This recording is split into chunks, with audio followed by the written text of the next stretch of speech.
야생동물수의사 김영준 선생님을 모셨습니다. 네, 반갑습니다. 반갑습니다.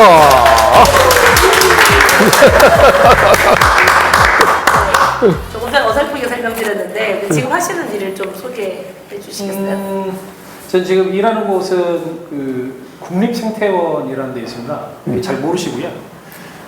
충남 서천이라는 데 있는데 많은 분들이 서천을 아시는 것처럼 해요.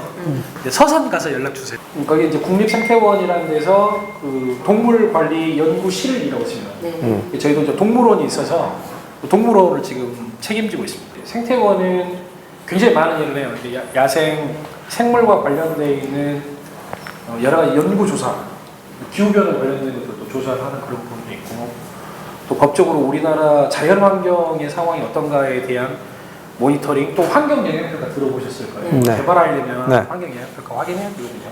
그런 업무들도 하고, 뭐 외래종 통제 같은 것도 좀 하고, 예를 들어서 뭐 공항에서 붉은 개미 뭐 다 그럼 시끄럽잖아요. 네.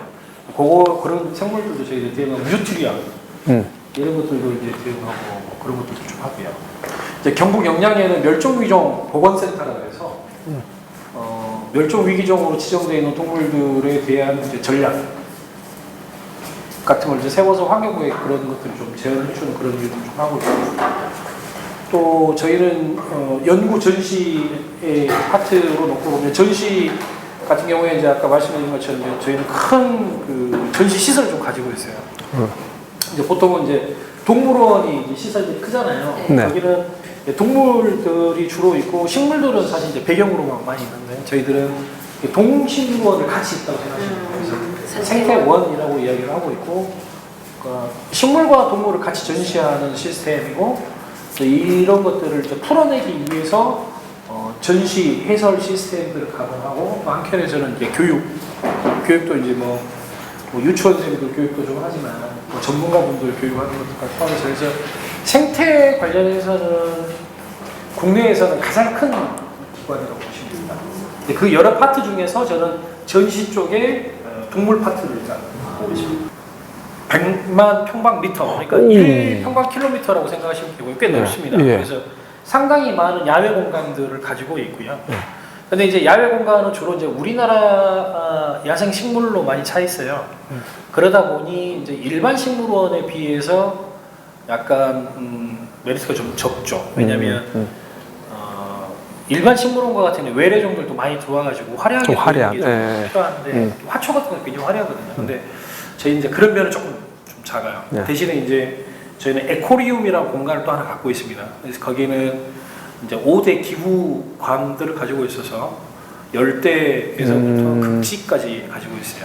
저희는 그래서 뭐 열대 사막, 온대, 뭐 지중해, 극지 이렇게 해가지고 저희 전시관들을 가지고 있어서 그 안에 들어가시면 열대 식물들이 자라고 그 안에 일부 생물종들을 저희 가지고 있죠.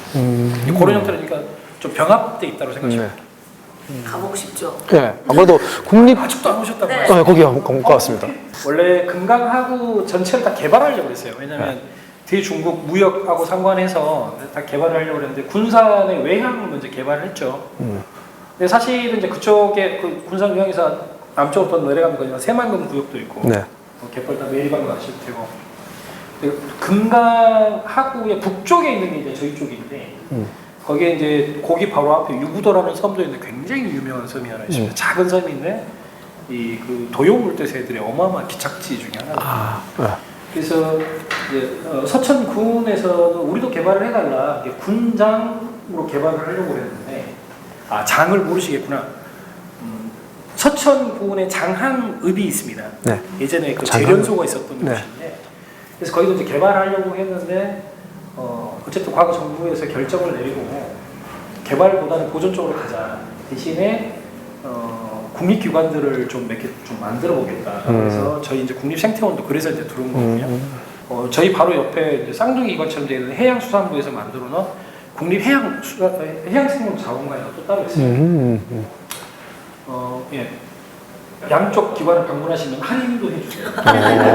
좋은 정보예요. 그래서 이제 이런 그렇죠. 형태로 이런 기관들이 내려오면서 이제 서천 쪽은 개발보다는 보존 쪽으로 가보자. 이쪽으로 좀 가닥을 잡고 있죠. Ooh, that sugar sweet. You got what I need.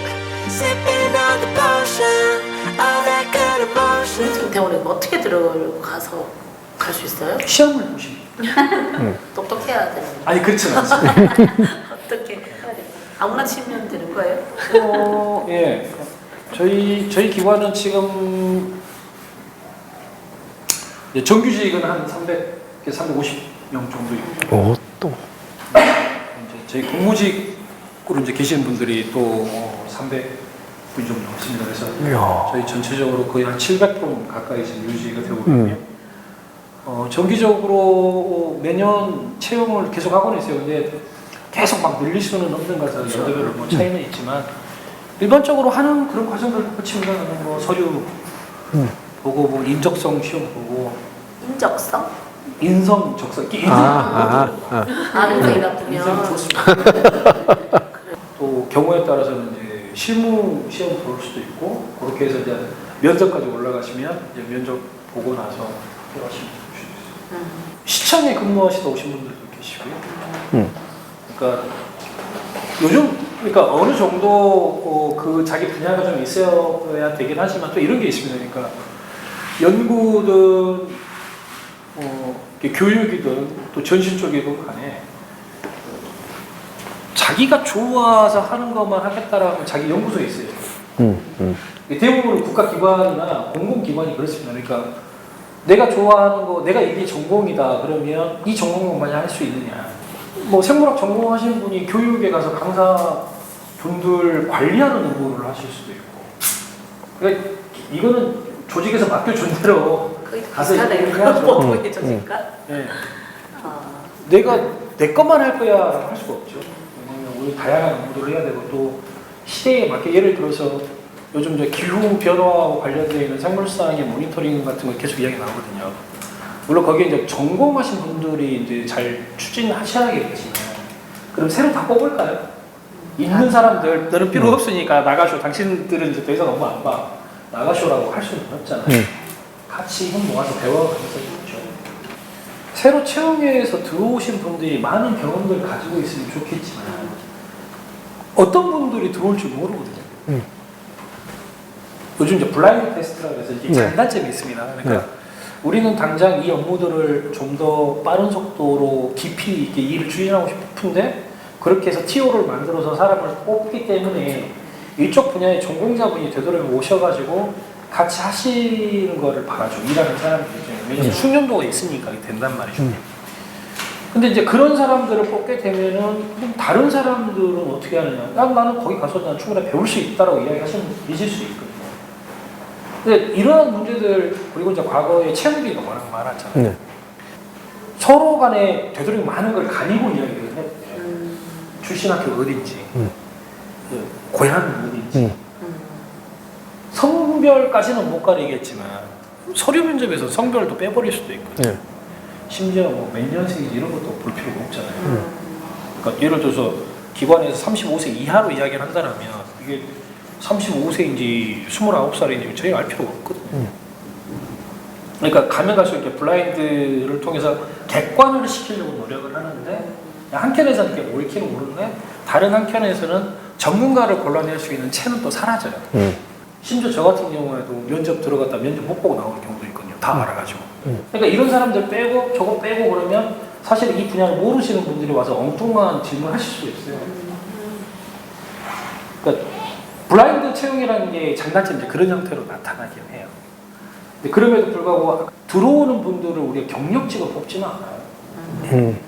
그러려면 40살, 50살 된 사람 뽑는 게 좋죠. 근데 다 청년들 들어오는데 뭘 얼마나 경험이 있길 바라겠어요. 또 그 사람이 있었던 지역과의 또 문화도 다르고 또 가져갈 비전도 예를 들어서 사기업 쪽에 계시면 이익이 중요하잖아요. 경제적 이익이 중요할 수 있지만 저희는 경제적 이익보다는 보전이나 대국민 소통과 관련되어 있는 이슈에 훨씬 더 민감해지거든요.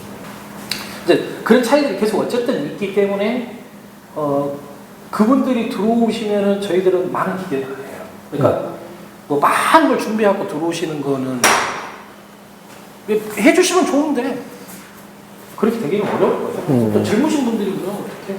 그렇죠. 사실 뭐 이렇게 직접 일을 하면서 변비를 펼친다고 하고. 언어 능력 있으면 좋아요.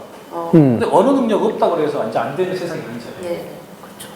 어떻게 쓸지 모르는 그 스펙들을 모은다고 특히 막 국립대회 뭐 이런 곳에 들어가려면 그런 스펙이 어마어마해야 된다고 안 그래요? 다들 그렇게, 상상하고 그렇게 생각을 하고 네. 벌써 있죠.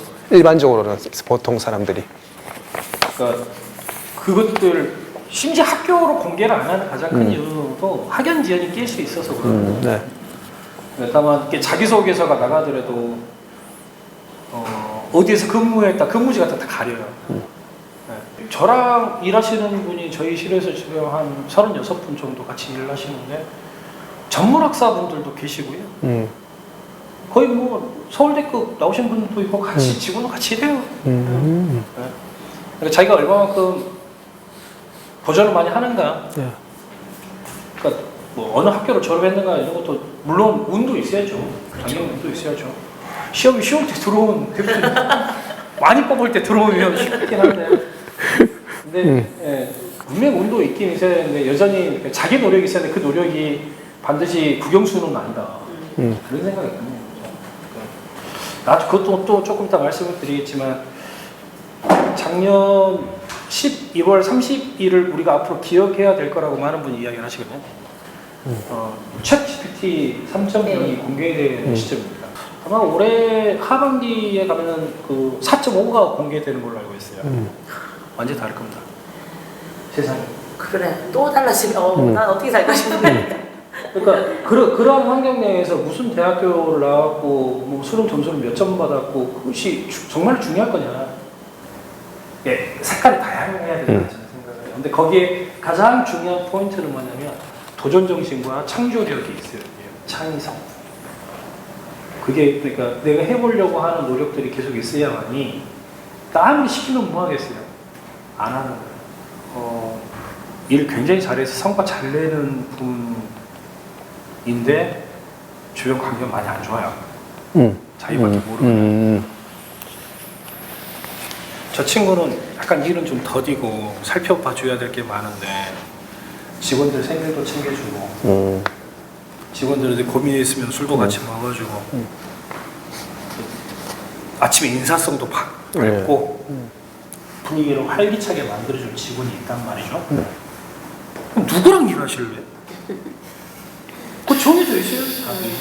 성과 내는 거는 저 친구가 필요하지만 내가 돈 몇 푼 덜 갖고 오면 알지. 하루하루 내 삶이 즐거운 게 좋잖아요. 돈 좀 좋게 벌는 것 같아요. 많은 분들이 그렇게 생각하세요. 그래서 그것도 나중에 말씀드리겠지만 협력이 굉장히 중요해요. 그 뭔가를 바꾸기 위해서 새로운 도전이 있다 보면 충돌이 있거든요. 왜냐하면 아무래도 모나게 됩니다. 네. 공처럼 이렇게 잘 굴러가면 되는데 이렇게만 계속 굴러가서는 계속 그 길로만 가야 되거든요. 근데 방향을 전환시키거나 새로운 도전을 하기 위해서는 누군가 튀어나와가지고 방향을 바꿔줘야 되거든요. 근데 그게 어떤 경우에는 불편할 수도 있어요.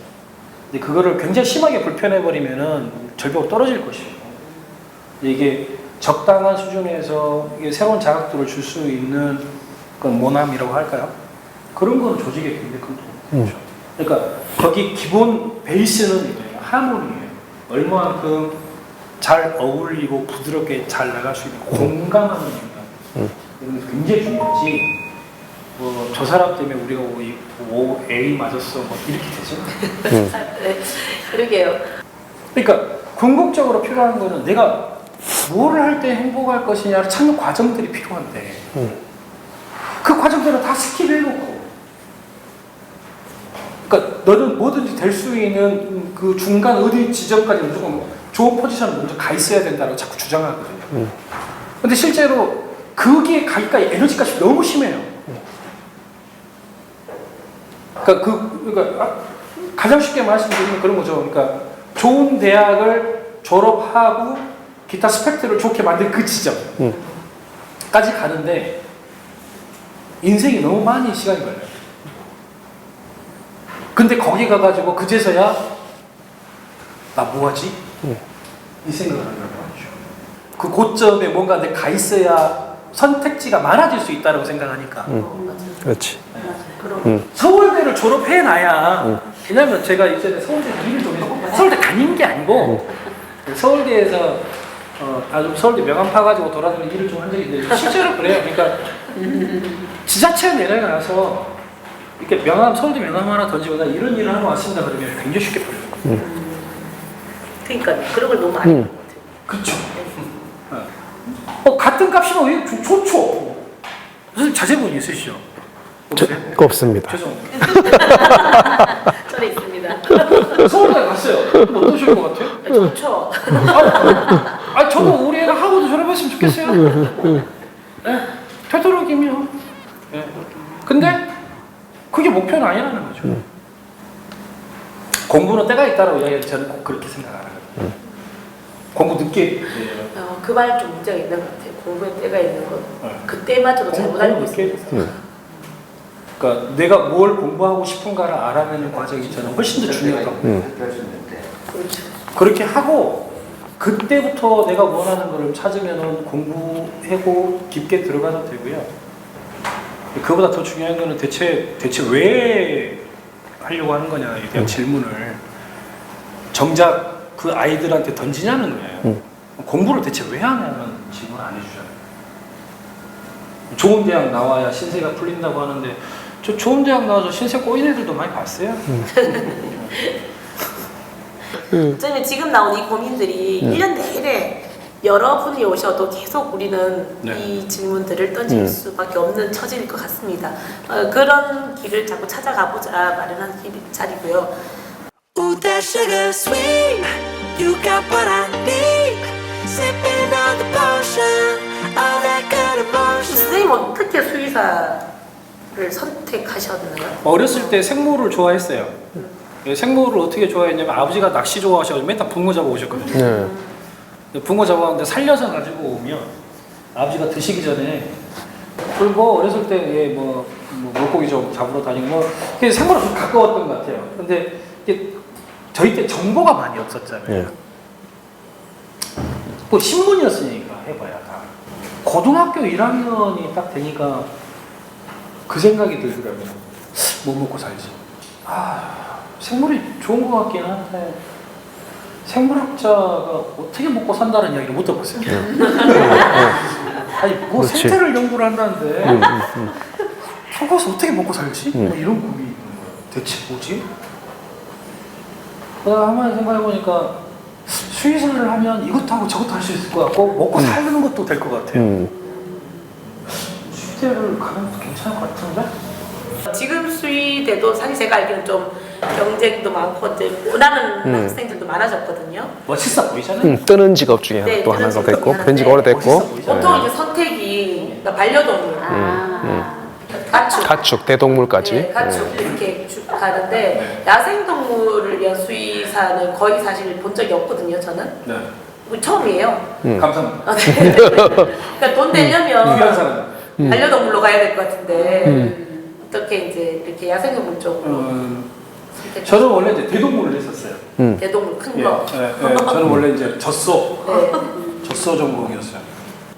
방글라데시 2년 동안 파견을 나갔어요. 저는 이제 배운 게 뭐 도둑질이라고 대동물을 목장에서 일을 배웠어요. 일을 배워서 방글라데시 가가지고 이제 그 기술을 많이 썼죠. 그 지식들을 많이 쓰고 아무래도 거기 상황하고 우리 상황 또 다른 분들 또 있어서 저도 배운 것도 좀 있고. 근데 이게 이제 기술적, 지식적인 거고. 근데 거기에서 제가 하나 배웠던 게 하나 있어요. 경제적 규모의 크기가 행복의 크기와 비례하지 않는다. 라는 걸 배웠어요. 방글라데시 투표할 때 그 기호를 동물로 해요. 숫자를 몰라서. 글씨를 읽을 수 있는 사람이 한 15%, 20% 남짓이니까 모두가 불행하냐? 아니에요. 날마다 희노애락이 거의 살아요. 그러니까 돈이 많다고 해서 항상 기쁜 것도 아니고 돈이 없다고 해서 항상 슬픈 게 아니에요. 행복의 크기는 경제적인 크기로 이야기할 수 없어요. 근데 곰곰이 생각을 해보니까 대한민국에서 수의사가 굶어 죽었다는 말을 못 들었어요. 그러니 당장 내가 돈을 벌어서 먹고 살려고 노력을 하는 것보다 내가 진짜 원하는 거를 한번 해보는 건 어떨까라는 생각을 하고 다시 제 깊이 있는 성찰을 다시 시작했죠. 방글라데시에서 얻은 건 그거예요. 내가 원하는 걸 하자. 그게 돈이 되건 안 되건. 그리고 또 하나는 내가 가지고 있는 지식이 소수를 위해서 사용됐으면 좋겠다. 그게 사람이 아니었고요. 왜냐면 저는 또 사람이 대상이지 않아요. 그러니까 내가 행복한 게 우선이긴 하지만 그럼 내가 행복하면 다 되는 거니까 그럼 난 도둑질해서 살 거야.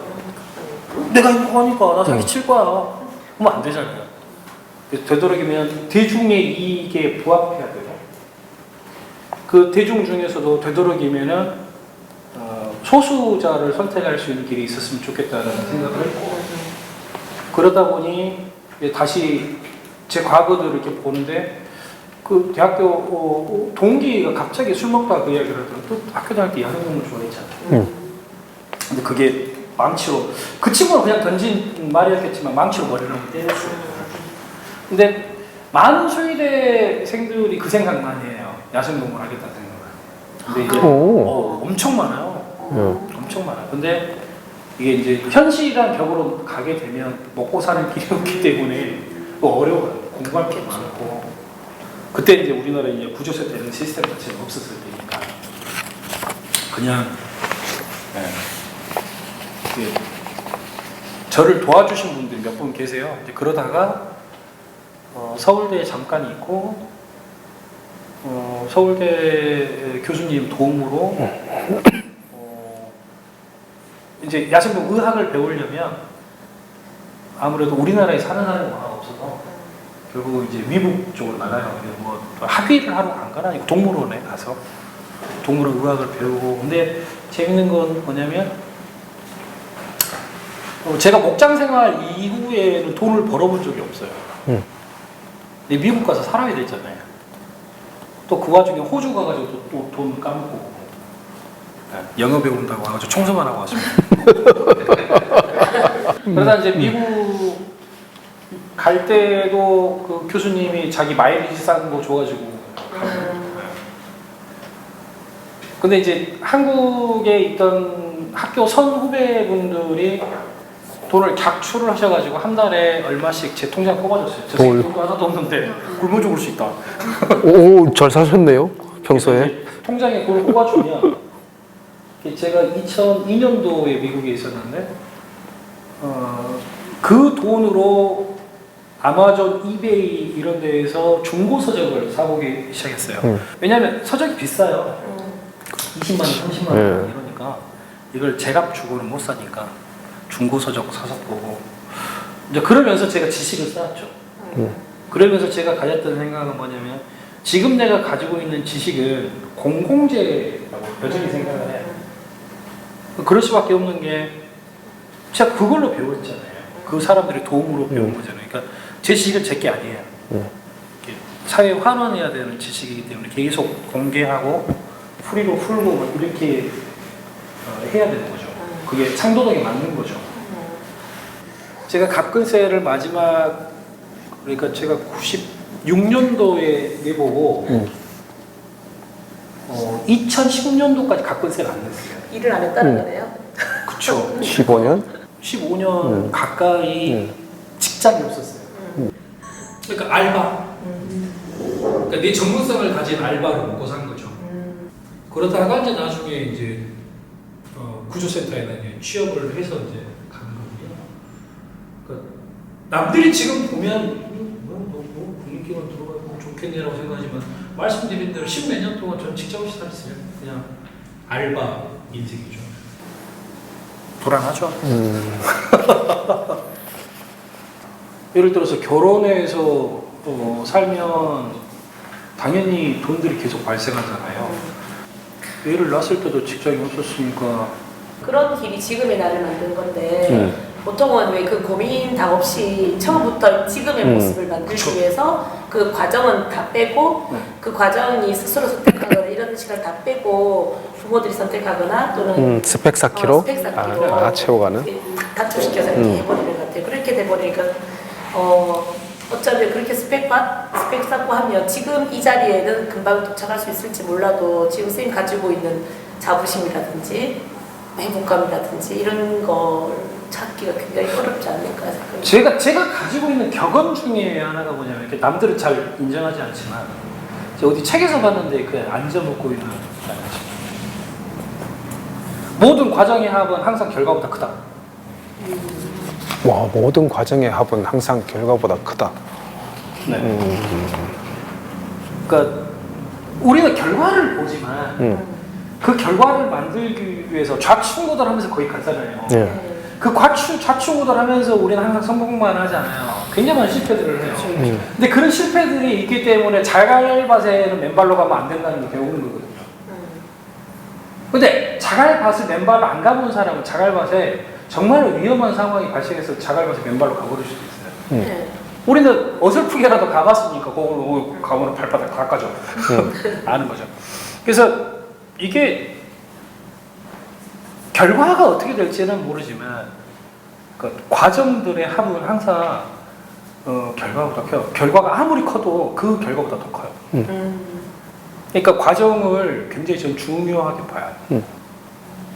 안 그래도 초등에서도 지금 계속해서 조금 이렇게 학교를 새롭게 하고 싶은 선생님들 예. 또는 또 관리자들 그런 사람들이 항상 가지는 생각이 지금 말씀하신 그거 같거든요. 그래서 일반 학교에서는 뭐 이렇게 뭐 비와도 애들이 나가 노는 거, 예. 그거 왜 나가? 감기라도 들면 어떡해? 모든 그런 과정들을 아예 빼버리게 경험 못하게 만들어버리는 쪽으로 가고 있는데 지금 오히려 그런 것들이 더 늘어나야 되는 시대인데 네. 그렇지만 안타깝기도 하더라고요. 학교에 있으니. 제가 놀이터들을 좀 만들어 놓은 어떤 놀이기구는 조금 위험하고 그렇거든요. 그러니까 놀이기구에서 타다가 자기 실수로 다쳤다 하더라도 기관의 책임으로 들어가게 되고 기관에서 당연히 보험을 들어서 그 문제를 해결하긴 하지만 이게 안전사고로 잡혀 있어요. 그 안전사고를 많이 일으킨 기관이면 경영평가 점수가 확 깎여요. 그래서 결국은 너네가 기관 운영을 잘못했기 때문에 이 문제가 발생한 거야 라고 평가가 돼버리죠. 그럼 결국은 저희는 어떻게 하냐면 없애버려요. 그렇죠. 그런 식으로 나갔죠. 예. 그러면 학교도 지금 그런 식으로 가다 보니 예.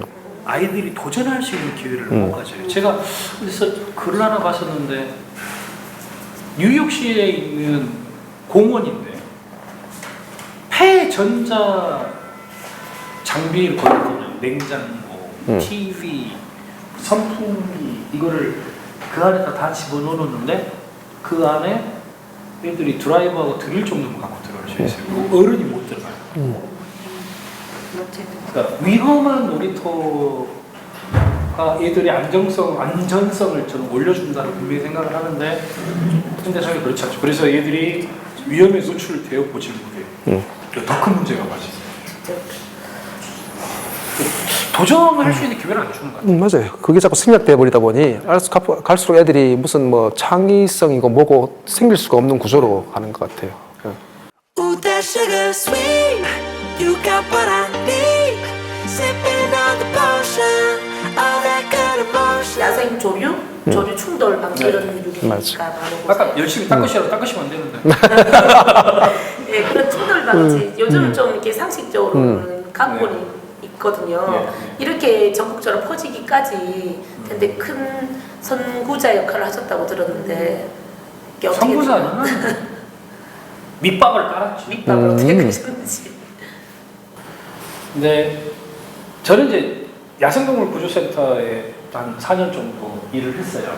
물론 이제 그 전에도 꽤나 오랫동안 야생동물을 이렇게 진료하고 재활하는 거를 덧다리 장사하면서 했는데 어쨌든 이제 그 과정에서 새들이 유리창 충돌 많이 한다는 건 알고 있었지만 좀 외국에 미국 같은 데 이렇게 나가봐도 맹금류 스티커 띡 붙여놨거든요. 오면서도 잠깐 이런 게 그 방음벽 있어 뒤져봤더니 또 샘이 한 마리 또 죽었더라고요. 그래서 자기 싫어하는데 원하시면 드릴게요.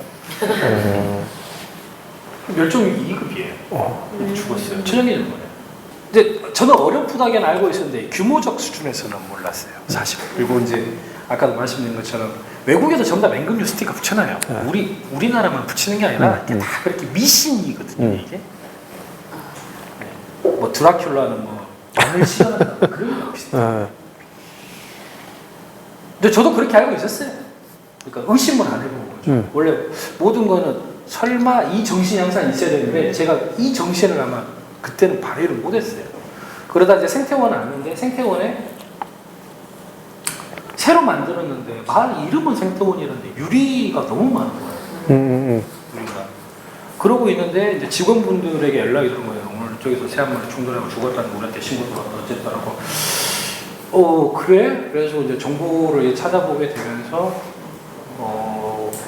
이런 문제가 심각하다는 것도 알게 되고 또 다른 방법으로 접근해 볼 수 있겠구나. 근데 맹금류 스티커는 답이 아니구나를 새롭게 이제 공부하면서 알게 돼요. 출입구에다가도 이렇게 스티커 하나 만들어서 붙여놓자. 새들이 유리창 충돌을 엄청 내주고 있어요. 생태원은 공존을 위해서 이런 사업을 하고 있습니다. 자랑도 좀 하자. 이걸 붙여놨는데 이제 환경부에 있던 이제 사무관이 지나가다 그걸 본 거예요. 그래서 나서 이제 저희 쪽으로 제안이 들어오면 그래서 이제 발전을 시켰죠. 그래서 조사를 합시다. 라고 해서 이제 서울대학교하고 이제 생태원하고 같이 이제 1년 정도 조사를 해보니 우리나라에서 연간 한 800만 마리 정도는 죽을 것 같다는 거죠. 또. 그러니까 800만 마리라고 했을 때 지금은 많은 분들이 유리창 충돌 새가 엄청 죽는다라는 걸 많이 아세요. 저희가 연구 보고서가 맨 처음에 언론 보도로 나갈 때 예측하고 있었어요. 예. 욕먹을 거다. 야, 이게 규모가 장난 아니잖아. 왜냐면 연간 우리나라의 겨울 철새 동시 센서스라는 걸 하거든요. 근데 얘네들 겨울 철새 모니터링 하는 애들 싹 모아도 한 150만 마리 정도 돼요. 150만 마리. 근데 800만. 매해 800만 마리가 죽는데요. 그리고 누가 그걸 믿겠냐고요. 그리고 야. 도심에 있는 서울시에 있는 사람들 뭐 이런 사람이 이씨. 근데 왜 집비둘기는 한 마리 줄지도 않고 거짓말 치고 있어요.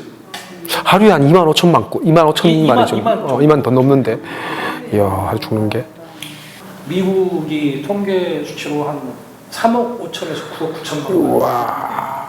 중위수로 한 6억 마리 정도 죽어요. 독일이 한 1억 1천만 마리 정도 죽고요. 그러니까 건물 충돌로 죽는 애들을 단순하게 셈을 해봐도 연간 지구상에서 사라진 거는 적어도 10억 단위 이상이 죽어요. 보수로. 어마어마한 숫자가 죽어요. 근데 관심이 없으니까 발견 못 해요. 근데 어쩌다가 애들이 죽어오는 경우도 있어요. 그리고 어떤 경우에는 수업하고 있는데 쿵 하고 떨어지기도 하거든요. 근데 우리나라에 하나 더 있어요. 방음벽. 방음벽. 이 방음벽은 감히 단언컨대 전 세계에서 가장 많아요. 유리로 한 게 우리밖에 없어서 그런 건가요? 아파트 왜 큰 도로에 아파트 앞에 세워놓는 그거. 그래서 대전에 있는 방음벽 하나가 재밌는 게 나왔어요. 가운데가 나뉘어져 있는데 이쪽으로 120m, 이쪽으로 110m. 다 합쳐서 230m짜리 방음벽에 높이가 12m짜리. 그래서 이걸 1년 모니터링을 그냥 하고 나머지 1년 동안 요거만 처리를 하고 본 거예요. 이거 완벽하게 성공인 거죠. 거의 한 96% 이상 감소시키고. 검정색으로 보이는 맹금류 모양만 봐도 얘들이 오줌을 찌르고 산다. 네, 그런 맹금류 무서워서 도망간다. 옛날에 그럼 그랬잖아요. 사실 맹금류 스티커 붙여놓은데 주변에는 요 새들이 간이 졸아고 다 죽었어요. 아니 여러분들 뒷산 호랑이 살면 어떻게 하실래요? 못 살아요. 근데 우리 다 살잖아요. 제가 매번 강의를 할 때마다 말씀드리는데 우리가 봐도 가짜잖아요. 네. 새들은 자기 천적 찾는데 우리보다 귀신이죠. 근데 이게 속겠냐고요. 안 속죠 당연히. 그래서 맹금류 스티커 효과가 있어요. 효과가 있는데 맹금 스티커 얘를 붙여놨잖아요. 요만큼 효과가 있어요. 그 자리를 안 이제 그렇죠. 근데 문제는 우리는 등성. 네. 그럼 맹금류 스티커가 정말로 효과가 있으려면 어떻게 되냐면 바짝바짝? 이만큼 붙이고 또 이만큼 붙이고 이만큼 붙이면 투명하지 않겠죠. 그러니까 이렇게 연결이 되거든요.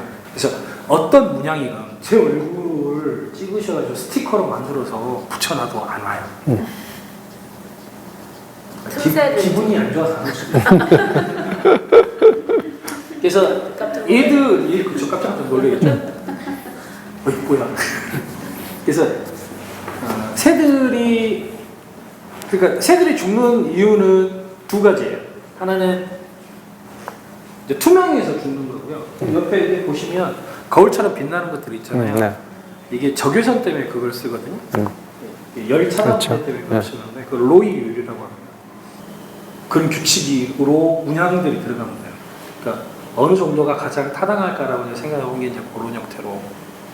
그래서 그 정도 간격이면은 얘들이 꽤 많이 피해가 가요. 라고 알려져서 이제 그런 형태로 문양들을 넣는 거죠. 그게 이제 점이 될 수도 있고 선무늬 같은 게 될 수도 있고 뭐 다양하게 문양. Ooh, that sugar sweet. You got what I need. Sipping on the potion. All that good 내가 emotion. 원하는 길, 그러니까 내가 필요하다고 하는 걸 찾아가고 공부하고 또 그걸로 또 다시 또 새로운 길을 찾고 이렇게 오게 안 되는 데는 선생님한테 꼭 나는 이게 있었기 때문에 가능하다. 이게 좀 궁금했어요. 궁금해졌어요. 이게. 나한테는 이런 방금 말씀하신 게 포인트라고 생각하는데 저 이제 그 환경 전염병이라고 말하는 요즘 전염병의 시대에 살잖아요.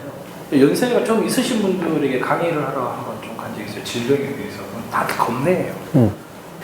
그러니까 60세 정도 되신 분들에게 제가 만약에 감히 물어본다고 하면 당신 어렸을 때 이렇게 많은 질병이 창궐한 적이 있었냐고 물어봐요. 요즘 젊은 애들은 전 세계적 질병의 유행이 거의 매년 돌잖아요. 네. 근데 여기 좀 어쨌든 나이 드신 분들 좀 있으실지 생각을 해보시라고요. 내 10대, 내 20대 때 뭔 놈의 질병이 돌았냐는 거야.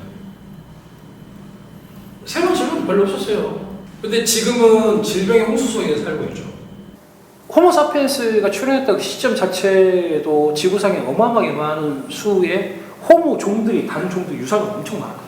그거 다 없어졌어요.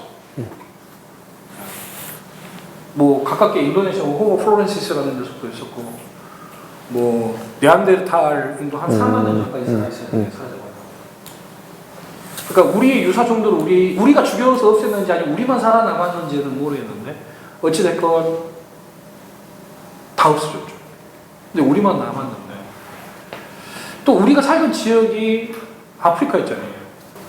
근데 어쩌다가 지구상에 80억이라는 숫자가 살 수 있을 만큼 세계적으로 번져나가고 말씀하신 그 키워드 잊어먹으셨을 거예요. 오래돼가지고 궁금증이라는 이 종은요 호기심단 말이에요. 호기심. 그리고 그 호기심을 계속 풀어내요. 그러니까 질문을 계속 던져요. 질문을 던지는 종이에요. 이 종이. 다른 종도 질문 많이 안 던져요. 근데 이 종만 질문을 던지고 그걸 찾아내요. 우리 삶이 저는 그래야 된다고 봐요. 저도 마찬가지고. 그러니까 아까도 말씀드린 대로 저는 저한테 던져주는 제가 해결해야 되는 것들에 대해서는 계속 뭔가를 풀어보려고 노력을 하고 가는데 그건 어떻게 보면 개인적 호기심, 지적 호기심인 것 같아요. 저는 또 호기심으로 저도 이제 궁금한 게 되게 많은 편인데 호기심이 굉장히 많았던 아이들을 호기심 없게 만드는 게 학교인 것 같아요. 그렇게 많은 질문을 쏟아내던 아이들의 호기심들은 다 어디로 갔지 이런 생각이 좀 들었어요. 직원들한테 많이 던지는 질책이라고 해야 되나? 그게 뭐냐면 너는 안 궁금하냐? 나는 궁금한데 이게 왜 이러지? 안 궁금해? 꼰대죠. 그렇게 다니 똑같은데 학교에서도 저도 계속해서 이게 왜 안 궁금해? 뭐 그런 질문들 수업할 때. 네. 술을 먼저 먹은 놈들이 우리가 아니에요. 네. 술을 먹은 놈들은 다른 종류예요. 맞죠. 뭐 이제 썰에 따르면 뭐 원숭이, 뭐 코끼리가 먹고 해롱해롱 하는 걸 봤다라고 하지만 이렇게 의도치 않게 발효가 된 거를 먹고 얘들이 기분이 좋아지고 그걸 즐기는 것 뿐이잖아요. 근데 우리는 그걸 계속 이용해 먹죠. 이게 어떻게 만들어지지? 왜 이러지? 난 질문을 술은 그렇게 만들어지는 것이고 또 아까도 저희가 식사하면서도 잠깐 이야기를 했지만 고사리를 소가 뜯어먹으면 죽거든요. 고사리 중독이라는 게 있습니다. 컨포이즈닝이라는 게 있어서 그거 먹으면 죽을 수 있어요. 피 오줌 싼다. 적혈과가 터져버려요. 근데 우리 먹잖아요. 근데 독배를 어떻게든 이걸 먹어야겠다는 혹심을 갖고 죽어도 미친 거죠. 걔네들이 왜 그 독을 갖고 있게요? 뭐 먹여로? 저 살아남으려고. 그걸 먹어내요. 그래서 아까 제가 그랬잖아요. 한국 사람들은 정말로 없이 살았겠다. 별걸 다 먹으니까. 그러니까 그런 먹는 거서부터 인류의 역사의 거의 대부분의 모든 과정들 계속 편리해지려고 하잖아요. 그럼 편리해지려고 했을 때 거기서 가장 먼저 던져야 되는 질문은 뭐냐면 불편하다예요. 불편하다는 질문이 던져져야 비로소 모티프가 생기고 다른 걸 만들어내거든요. 근데 다른 동물들이 그걸 불편하다고 생각을 하냐고요. 이 생물 종만 그래요. 유독. 근데 그 모든 것들의 역사가 쌓여서 여기까지 온 거거든요. 지금 현존하는 지구상에 존재해야 하는 포유류의 숫자만 한 5,500종 정도 되고 조류종의 숫자가 한 10,000여 종 정도 돼. 어마어마한 숫자들이 존재하는데도 불구하고 이 질문을 던지는 종은 여전히 한 종밖에 없어요. 호기심. 예전에 제가 그런 이야기를 했어요. 2년 동안 자원봉사를 나가 있었죠. 젊은 나이에 제가 25 정도에 나갔는데 자원봉사자들 왜 여기 와요? 이런 질문들 던져요. 그때 제가 그분에게 답을 해드린 것 중에 하나 그거거든요. 여기에 10,000명의 자원봉사자가 있으면 10,000가지 이유가 있습니다. 모든 객체들에게는 모든 삶의 이유와 목표들이 저는 따로따로 다 존재한다는 것이지만 그들을 이 살아가는 데 있어서 공통적으로 있어야 되는 것 중에 하나는 그 키워드라고 한다는 그런 호기심이어야 된다는 거죠. 그 호기심 어디를 향할지는 모르겠지만 도전을 해라라는 이야기거든요. 호기심에서 창의가 나오거든요. 물론 거기서 하나 더 나가야 돼요. 협력, 공감. 이 인류를 만드는 방식이었거든요. 그러니까 지금 80억 인구를 만든 궁극적인 키워드 중 또 다른 키워드 중에 하나가 공감과 협력이에요. 거의 대부분의 다른 생물종은 이걸 안 했어요. 예, 호기심도 많이 없었지만 호기심이 있다 하더라도 그 파트에서 끝나버려요. 이거 우리 너무 멀리 와가지고 상호가 연계된 걸 잘 모르겠지만 호모사피엔스의 저 진화의 방식이 이 협력이었어요.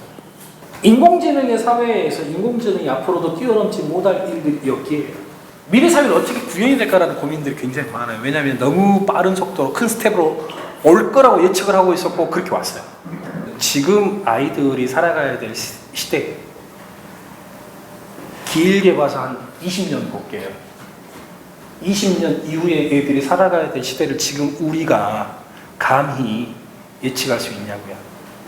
감히.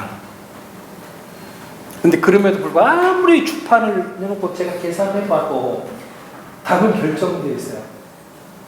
호기심과 공감, 협력 키워드가 될 수밖에 없다.